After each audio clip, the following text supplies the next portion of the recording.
Okay, guys, so real quick video. Just want to show you a couple of things.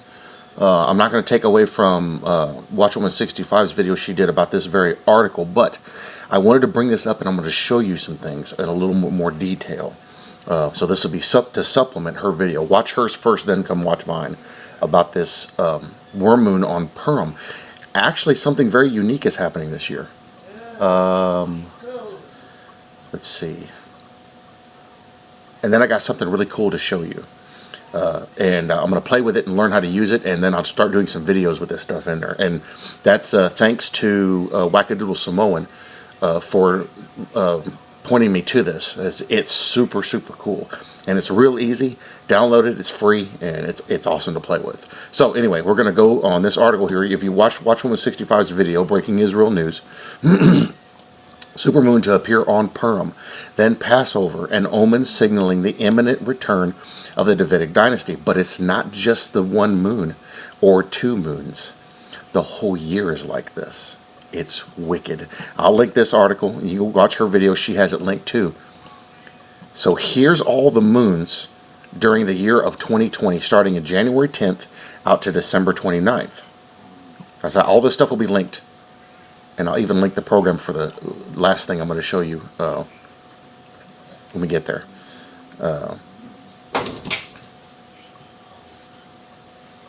Dogs.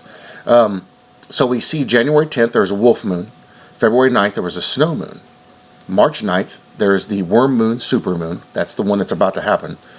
Then April 7th, there's a pink moon, supermoon. May 7th, there's a flower moon. June 5th, there's a strawberry moon. July 5th, there's a buck moon, thunder moon.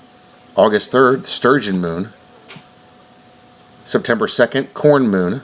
October 1st, harvest moon. That's usually a supermoon. October 31st. You guys remember last year I did a bunch of videos on this stuff. There's a blue moon. We have a blue moon this year amongst 3 supermoons. November 30th, a beaver moon. And December 29th, a cold moon. Now check this out. Here's the Jewish holidays for the month of 2020. March 10th, Purim. Purim was one of the most joyous and fun holidays of the Jewish calendar. March 9th, worm moon, supermoon. Purim covers 2 days, plus there's a mini Purim. So, wow, that plugs in right next to it. Okay, let's go check the other one. This is Pesach, this is Passover. April 9th and 10th, April 11th through 14th, and April 15th. So it's April 9th to April 16th. April 7th, pink moon, supermoon. Whoa, really? You know, this is significant when these supermoons coincide with these holidays. As you remember, last year I talked about this a bunch, but those videos that I did last year only got like 3 or 4 or 5 views, and it wasn't until late in the year that I really started people started finding my channel. But you go scroll back through the 1,300 videos I got, and you find a bunch of those things, and I covered a bunch of this information. But see, back then not a lot of people were watching.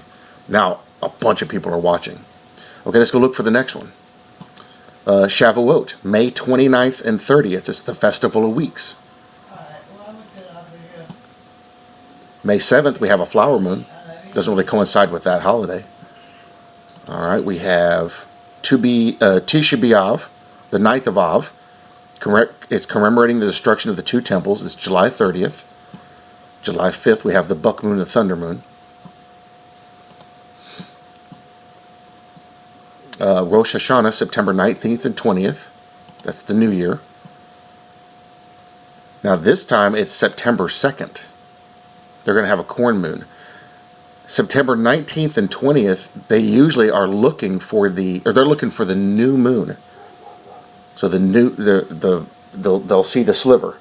And when they see it, that's when they start the new year. Most other months are started on full moons. That one started, the new year started on, the Jewish New Year started on a new moon. Everything else is full moon. So that matches and that coincides. Then we have September 28th, Day of Atonement. There's no full moon on that one. Now we have the Feast of Tabernacles, October 3rd to October 9th. October 1st, Harvest Moon.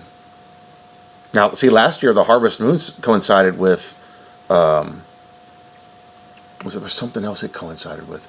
Actually, it was linked up with several different celestial events, but it coincided with the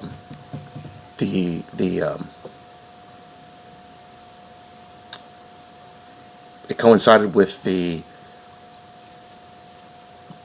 Jewish New Year, Rosh Hashanah.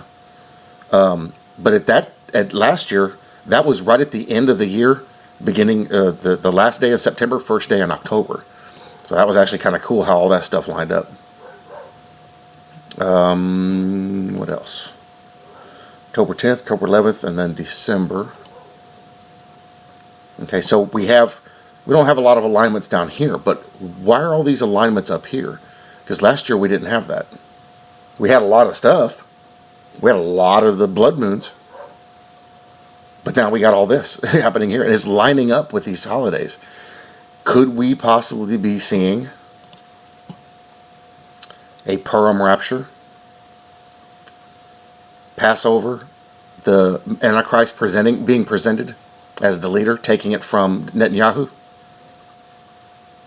and then maybe Shavuot, the new government, or even Pesach, the new government, coming into place? Now, when you go read the article here, there's a bunch of information in here that talks about what these different dates and what these different moons on these dates mean.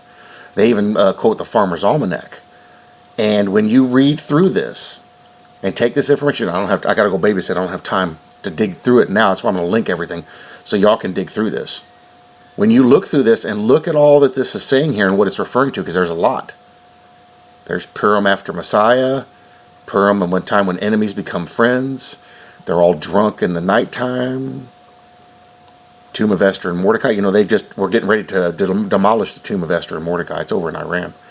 So, when you read this article and take this information, especially down here, that they give you, and then go lay it over the top of these two calendars, you see a very clear picture of what could be about to happen. In fact, most likely what we're about to see happen.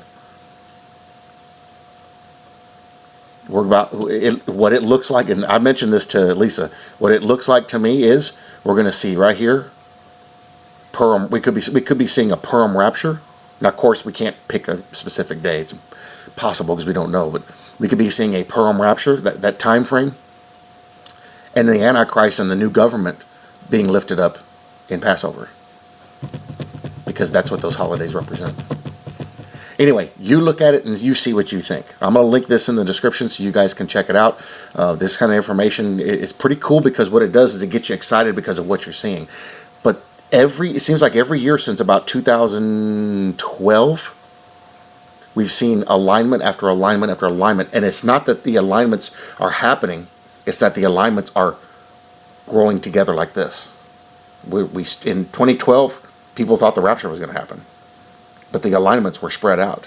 As the years have gone on, 2018, 2019, 2020, the alignments are linking together and coming together to a single point. And that would be the rapture of the church. Because after that, everything changes. So yeah, pretty eye-opening and pretty interesting. I wish I had more time to dig into this, but I don't. So yeah, if you have time today, go look at this. I actually have a bunch of videos already set to upload today. So right after this will be another video. Starting at noon, they're going to start uploading every couple hours. And if you have the time, you can skip chapter 10 and 11 of Ecclesiastes and go right to chapter 12. I think I found the rapture in chapter 12 of Ecclesiastes. It sure sounded like it, because when I realized what he was talking about, it blew me away. I had to stop and go back and reread it again. And it sounded like rapture in the chapter 12 of Ecclesiastes. It was awesome. So anyway, more confirmations, more things telling us what's coming. He's talking to us. I talked all of 2019, guys. I think we'll know when it's going to happen. But it's like he's building up to it. It's like excitement. Now, of course, there's going to be people, there's naysayers. Well, what happens when Purim comes and goes? I'm going to keep watching because I know it's coming. It's not going to come when I want it to come. It's going to come when he decides it's going to happen. So I'm going to keep watching, and I'm going to stay excited. And we'll see what happens. If we go past Purim, I'll probably go fishing. So we'll see. But yeah, check these 3 out and read through this article, take that information and bounce it off these 2 calendars and look what you find. It's cool. Okay, so the other thing I wanted to show you real quick, let me minimize this. I downloaded a program thanks to Wackadoodle Samoan called Stellarium. And I'll link this in the description too because this is really cool. It's a live stream of what's going on in the night sky above you. Now it's going to be daytime sky on this. But it gives you tons of options. But you can go and it actually shows you the satellites, and it tracks the satellites. You'll be able to watch the space station fly over, up in the night sky above wherever this is. I don't know where this thing is. See, last night it was pointing this way. There's a horse. So I don't know where this is set up at. It's out in the middle of a field somewhere. Yeah. Oh, there's Venus. So what you do is, with this program, this allows you to check the whole night sky. What you can do is you can go down to the bottom here. You can bring up these toolbars, and you can open things up on these toolbars. Like I can put constellation lines. I can put the stars in the constellation, names of them. So we see Venus right now is in Pisces, ironically. Now we're in the age of Pisces, remember? Remember I did the videos about that? How the sign of the Son of Man, a lot of people are I can't find anybody that knows what this is. It says in the book of Revelations, the sign of the Son of Man will appear in heaven. And people will see it. Well, according to the way the astrological layout is for how not astrology, but astronomy, how the stars and constellations move. When you're in a particular age, say like we're in the age of Pisces, but we're going into the age of Aquarius. That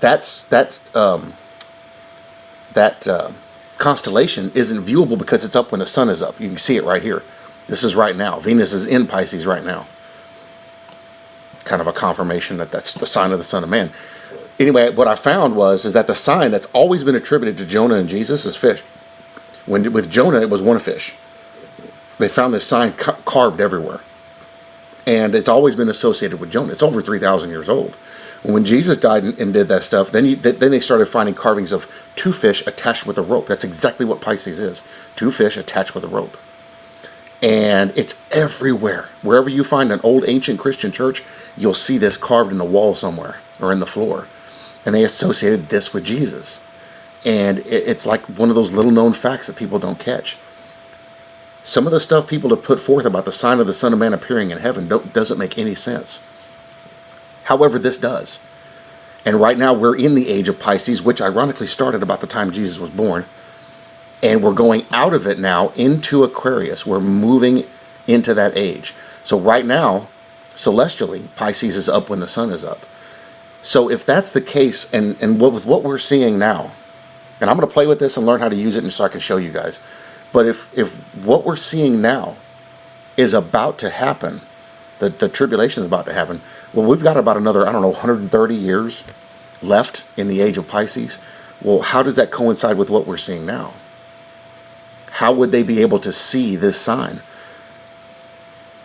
In one of the last chapters of the book of Revelations, at the second coming, it says the sun will go dark, and the moon will go dark, and the stars will go dark, or part of the stars will go dark, and then they will see the sign of the Son of Man appear in heavens. That's the only way you'll be able to see Pisces, is if the sun and the moon go dark. Of course, if the sun goes dark, the moon goes dark. But if the sun goes dark, then you'll be able to see Pisces in the sky. Now, I'll dig deeper into this later, but that's the only way you'll be able to see it. And then they said, then they'll see him coming on the clouds of heaven. What are the clouds of heaven? The Milky Way. So, it's all lined up. It all lines up amazingly well. But we'll dig into this later. As I learn how to use this, I can show you guys more of these things. I think Ty Green, he uses this program too. It's an amazing program. But yeah, you can see. And when it's nighttime, wherever this is, it's nighttime. It's really cool. It shows you everything. I was looking at Venus and the Pleiades last night. And you can zoom in really close too. Yeah, it's pretty neat. My mouse doesn't work that good, so it's kind of hard, but But yeah, there's old Venus right there.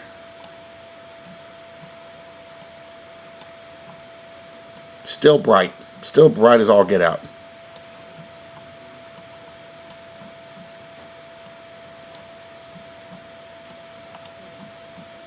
See, you can zoom in and see it's tracking. Look at that, it's moving by itself.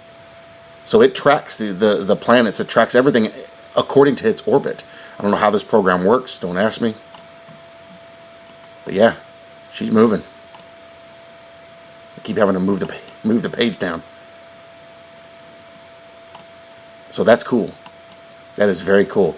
And there was stuff floating around in the sky last night when I was watching this thing. It was tracking all kinds of stuff. But it's a really neat program. I'm going to put a link to it in the description so you guys can go check it out. Yeah, I zoomed back too far. Come on, mouse, quit work. But yeah, it's cool because it shows you everything. Shows you everything. So I'm going to play with it. I'm going to learn how to use it, and then I'll show you guys all about it. What we got. Come on, mouse, quit messing up. I'll show you guys everything that it's showing, and yeah, we'll have some fun with this program. But we'll dig a little deeper into the celestial events, because we know he uses the celestial events to talk to us and to show us things in the sky. It's all there. It's all there. Pretty cool. Tells a story. And that's been since the beginning of everything. Alright guys, so check that stuff out. Make sure you check the description and check out the link. Make sure you dig deep into those things. And if you have enough, if you got space on your computer, click on this. They have downloads for a bunch of different programs. And download this and play with it. It's really fun. It's really neat to look at, especially when it's nighttime. Like later on tonight, because this has to be in America, because when it's nighttime on this, it's nighttime here. So but we'll dig into it, and I'll do a few videos with it once I learn it. You can show meteor showers and all kinds of stuff on here. You can show everything on here. It's really cool. At the nighttime, you have an option to click on and open and show some of the, like the spatial clouds and stuff all floating out there. You can bring all that up too. It's pretty neat. See, technology is pretty good sometimes. Okay, well, that's the end of that. All right, guys, love y'all, and I will see you guys in the next video.